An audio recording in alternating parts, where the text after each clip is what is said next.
Cristiano Ronaldo akhirnya merampungkan kesepakatan perpindahan dengan klub Arab Saudi, Al Nassr, sebagaimana laporan pada Jumat, 30 Desember 2022. Bintang Portugal itu didatangkan dengan harga pasar 20 juta euro, atau sekitar 333 miliar rupiah. Terlepas dari itu, mantan pemain Manchester United tersebut menjadi pemain dengan bayaran gaji tertinggi yang dikabarkan mencapai 200 juta euro per tahun atau sekitar 3,34 triliun rupiah.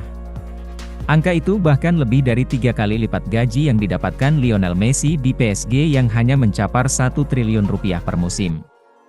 Sebelum kesepakatan Ronaldo dengan raksasa Arab Saudi, rekor tertinggi dipegang oleh Kylian Mbappe 1,7 triliun rupiah.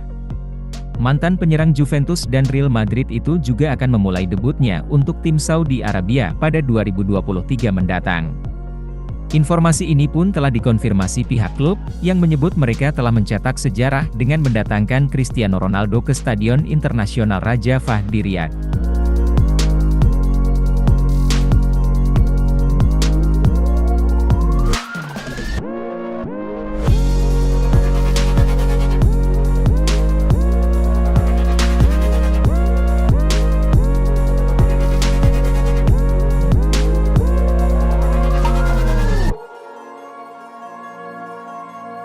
Terima kasih sudah nonton, jangan lupa like, subscribe, dan share ya!